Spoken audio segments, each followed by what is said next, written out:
Serious condition ছাড়া সাপ কখনো কামড় দিবে আপনাকে, ঠিকই দাঁতও বসবে, কিন্তু বিষ সাপ দিবে না। আমরা যেহেতু ড্রাই অঞ্চলে, এখানে পাওয়া যায় রাসেলস ভাইপার।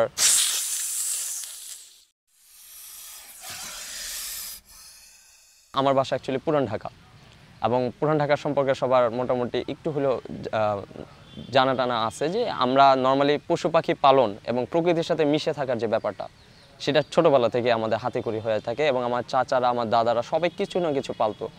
সেক্ষেত্রে দেখা গেছে আমার কাকু সাপ পালতো, আমার কাকুর ঘোড়াও ছিল, আমার কাকু ঈগল পালতো, যেগুলি আগে এতটা ব্যাপার ছিল না। আমরা অত্যাচার করে এখন, যে কারণে আমরা মানুষকে এগুলি পালতে দিই না। কিন্তু সেক্ষেত্রে দেখা যাচ্ছে তারা প্রকৃতিতেই থাকতো, ঘোরাফেরা করতেছে, দিন শেষে আমাদের সাথে খাওয়া দাওয়া করলো। আমার কাকুর কবুতর অনেক ছিল, তো ওগুলির সাথে ঈগল চলে আসতো। সেক্ষেত্রে ওভাবেই আমরা ব্যালেন্স করতাম। ছোটোবেলায় যে সময় আমি ছিলাম সেক্ষেত্রে সাপ হ্যান্ডেল করছি আমি বেশ কয়েকবার, মানে একদম ছোট অবস্থায় বেশ কয়েকবার হ্যান্ডেল করছি। তো যত বড় হয়েছি মানে সাপ একটা কিউরিয়াস, একটা জায়গায় আটকে গেছে বা বিপদে পড়ছে, সেক্ষেত্রে যেহেতু আমার নলেজটা আছে, যেহেতু আমি তার সাথে ইউজ টু, কেন একটা প্রাণ নাশ হবে, ওরা তো মেরে ফেলবে, সেক্ষেত্রে আমি রেস্কিউ করে এটা অন্যদিকে নিয়ে যেতাম। এটা হলো আমার প্রকৃতিতে বাই নেচার আসছে।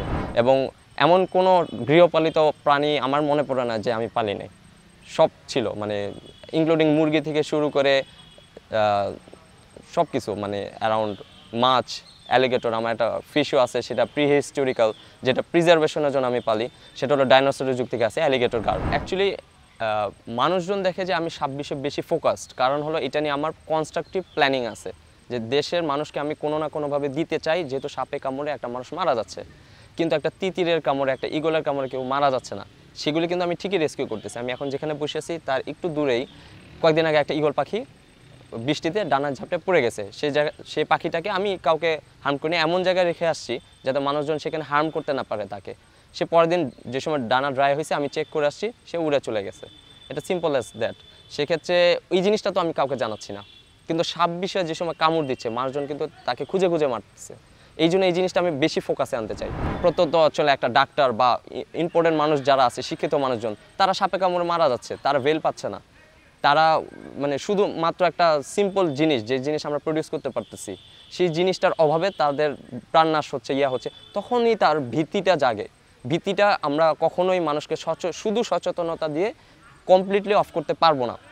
পরিবেশ সম্পর্কে যে সময় আমরা চিন্তা করব, পরিবেশে নিজের যাতে হার্ম না হয়, সেই ব্যাকআপটা যে সময় আমি একটা মানুষকে দিতে পারবো, একটা চাওয়ালা বা যারা প্রান্তিক জনগণ আছে তাদেরকে যে সময় আমি বলতে পারবো সাপ কামড় দিলে আপনার কোনো ভয় নাই, আমরা আছি, এই জিনিসটা যদি আমি তাকে আশ্বস্ত করতে পারি, তাহলে সে ভয় পাবে না। কিন্তু আমি যদি বলি সাপ কামড় দিবে না, আপনারা আমাকে কল দেন, বা এরকম সামথিং যদি কিছু বলি, সে তো বলবে যে যদি কিছু হয়ে যায় বা সামথিং, আমি রাতে ঘুমাই আছি আমাকে কামড় দিল, আই এম ডেড, আমি আপনাকে কীভাবে কল দিব, আমি ঘুমাই আছি আমাকে সাপ কামড় দিচ্ছে, মারাছে, এই জন্য আমি সাপ দেখলেই মারবো। মানে এবং অনেক কিছু বিষয় আছে, ধর্মীয় কুসংস্কার, হ্যাঁ অনেক কিছু ব্যাপার আছে। কবিরাজ ওকে বলতেছে কবিরাজের কাছে যাব, আমি ডাক্তারের কাছে কেন যাব? আমি যদি ভেল সম্পর্কে তাকে প্রপার আইডিয়া না দিই, সেটা তো অবভিয়াসলি কবিরাজের কাছে যাব। এখন যদি একটা মানুষ দেখে তার গ্রামের 10 জনের মধ্যে 8 জনই ডাক্তারের কাছে গিয়ে সুস্থ হচ্ছে, সে অবভিয়াসলি কবিরাজের কাছে যাবে না। কিন্তু যে সময় দেখতেছে যে ডাক্তার কাছে যাচ্ছে, বেল পাওয়া যাচ্ছে না, তাকে চিটাগাং ট্রান্সফার করা হচ্ছে, ওখান থেকে কক্সবাজার যাওয়ার পর রাস্তার মধ্যে মারা গেল, ওই একটা নিউজই একটা গ্রামে ডাক্তার বিমুখী করার জন্য যথেষ্ট। প্রবাদ আছে যে ঝড়ে বক মরে ফকিরে কেরামতি বাড়ে, বিষয়টা পুরো একদম এরকম। যে সময় যে কোনো একটা বিষধর সাপ, সে তার হান্টিং মানে হলো শিকার করার জন্য সে বিষ রাখে, এবং ওইটা প্রতি সপ্তাহে যেহেতু খাওয়া লাগবে বা মাসে যে সময় ওর খাওয়া দাওয়া দরকার, কিছু কিছু বিষ তার দরকার আছে, যে কারণে কিন্তু সে বিষ নষ্ট করবে না। যদি সে বিষ নষ্ট করে সে এই সপ্তাহে খাইতে পারবে না, তাহলে সে বিষ কেন নষ্ট করবে? তখন তার যদি আনএক্সপেক্টেড একটা থ্রেট, যেমন মানুষ আসলো বা কেউ আসলো যে ভয় পাইলো, সে তখন কামড় দেওয়ার আগেও চিন্তা করে যে আমি যদি এখন বিষ ঢেলে দিই আমাকে না খেয়ে মরতে হবে। সো সিরিয়াস কন্ডিশন ছাড়া সাপ কখনো কামড় দিবে আপনাকে, ঠিকই দাঁতও বসবে, কিন্তু বিষ সাপ দিবে না। সবচেয়ে বিষধর সাপগুলো সবচেয়ে কম বিষ ঢালে। কবিরাজের কাছে যাচ্ছে, কবিরাজের কাছে যাওয়ার পর সে বলতেছে আমাকে অ্যাকচুয়ালি কোবরা কামড় দিচ্ছে, 2টা দাঁতও দেখাচ্ছে, কিন্তু অ্যাকচুয়ালি সাপ তো বিষ দেয় নাই। তো কবিরা একটা ঝাড়ফুঁক দিল, দিয়ে বলল যে আপনার কিছু হবে না বিষয়টা। তো দেখা গেছে যে 10 জনের মধ্যে মাত্র, মানে কোবরা তো আমাদের, মানে কোবরা বলতে যেটাকে গোমা বা গোখরা বলা হয়, পদ্ম গোখরা, খোয়া গোখরা, এরা সবচেয়ে কম বিষ ঢালে, এবং বলা হয় 90% ড্রাই বাইট, যেটাকে আমরা বলি বিষ ছাড়া কামড়। এই 90% ক্ষেত্রেই তারা বিষ ঢালেই না, কামড় দেওয়া দাঁত বসানোর পরেও 90%। সেক্ষেত্রে 10% মানে 10% মানুষ যদি মারা যায়, কবিরাজ গিয়ে বিষ নামায় দিচ্ছে 90% তার সাকসেস রেট। সেক্ষেত্রে সে কী করতেছে, মানুষজন আসতেছে 10 জনের মধ্যে 9 জনকে বাঁচাচ্ছি। সেক্ষেত্রে কবিরাজ বলতেছে দেখছো আমি 9 জনকে পারতেছি, কিন্তু লীলা খেলা, প্রকৃতির লীলা খেলা একজনকে বাঁচাইতে পারলাম না। কিন্তু সাপ কিন্তু অ্যাকচুয়ালি ওকে 9 বারই বিষ ঢালে নাই, আর একবারই বিষ ঢালছে, ও একবারই ফকির পারে, মানে কবিরাজের কাজ জিরো। এক্স্যাক্টলি তো বাংলাদেশে কত প্রজাতির সাপ ইয়া করে সেটা তো এস্টিমেশন হচ্ছে প্রতিনিয়ত। তো মোটামুটি বিষধর সাপ ক্ষেত্রে 6 থেকে 7 ধরনের সাপ খুবই পরিচিত। আর নন বিষ যেগুলিকে বিষ নাই, সেই ক্ষেত্রেও দেখা যাচ্ছে যে 7 থেকে 8 ধরনের সাপই বেশি পরিচিত। আমি যেহেতু রেস্কিউ করি, আমি 99% ক্ষেত্রে আমার পরিচিত সাপ পাই। মানে খুবই রেয়ার কেসে আমি দেখা যাচ্ছে রেয়ার সাপ পাচ্ছি যেগুলি এখনও সাইটেশন করা হয়নি, মানে মানুষ যাওয়া মানে চিনতেছে না, নতুন নতুন সাপ ডিসকভার হচ্ছে, কারণ এই বিষয়ে কাজ করা হয় না বেশি।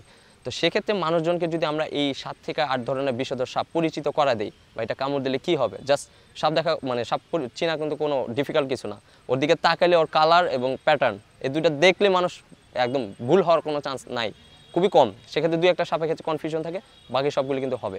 সেক্ষেত্রে আমরা পরিচিতিটা করে দিতে, যেমন বিষধর সাপের ক্ষেত্রে অঞ্চলভেদে যে ব্যাপারটা আমি এখন রাজশাহী অঞ্চলে কথা বলতেছি। রাজশাহী অঞ্চলে কয়েকদিন আমাদের বাসার দিকে কয়েকদিন আগে যে পদ্ম গোকরা যেটাকে বলা হয় স্পেকুলেটেড কোবরা, সরি এটা খোয়া গোকরা, স্পেকুলেটেড ইউ থাকবে কোবরা এবং পিছনে একটা ইউ থাকবে, এটা হলো স্পেকটেক্যাল কোবরা। তো ওই স্পেকটেক্যাল কোবরা খুব পাওয়া যায় আমাদের এদিকে। তাই এখানে যদি কেউ কোবরা কামড় দেয় তাহলে আমি 80% শিওর হয়ে যাবো সেই ক্ষেত্রে এটা স্পেকুলেটেড কোবরা। তো আর আমি যদি এটা কুমিল্লা বা আমার ঢাকা অঞ্চলে যাই, সেখানেও পাওয়া যায় খোয়া গোকরা, কিন্তু মনোক্লেট কোবরা, বা সাপের এখানে সার্কুলার থাকবে পিঠের মধ্যে, এরকম চোখের সিঙ্গেল আইয়ের মতো থাকবে, এই জন্য মনোক্লেট কোবরা বলা হয় ওইটাকে। তো মনোক্লেট কোবরা পাওয়া যাচ্ছে ওই অঞ্চলে, এখানে কিন্তু অতটা পাওয়া যাচ্ছে না।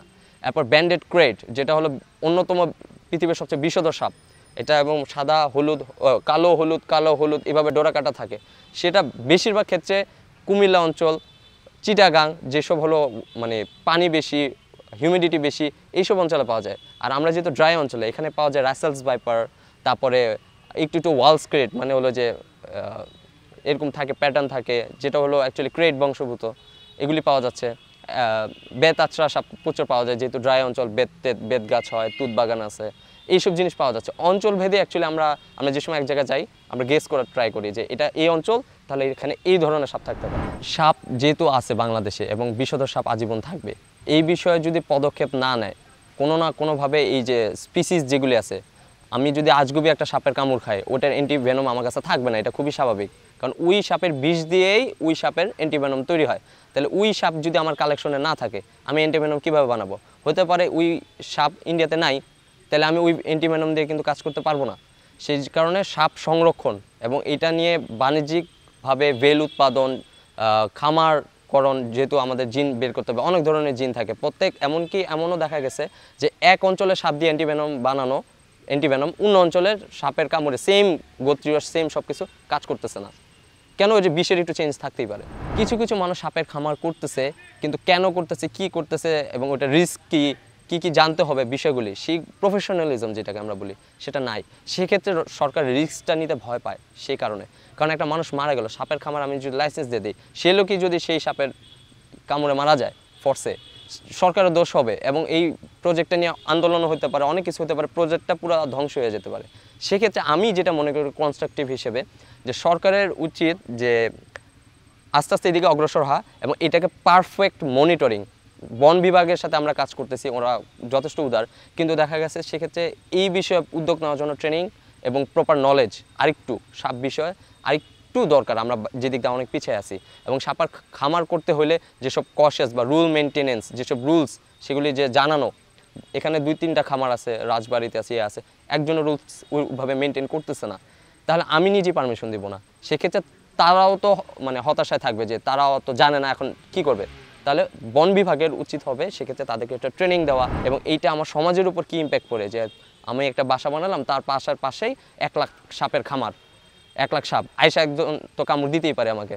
তো এই যে কশেস, কতটুকু দূরত্ব মেনটেন করতে হবে, ডিটেলসগুলি যেগুলি এবং রুলস, সেগুলি যদি সরকার মনিটরিং করে, আমি এই পক্ষে যে সাপের খামার করা উচিত, এবং এখান থেকে গবেষণার মাধ্যমে অ্যান্টিভেনম আমাদের দেশে উৎপাদন এবং রেয়ার সাপ যেগুলি, সেগুলো সংরক্ষণের দায়িত্ব নেওয়া উচিত আমাদের।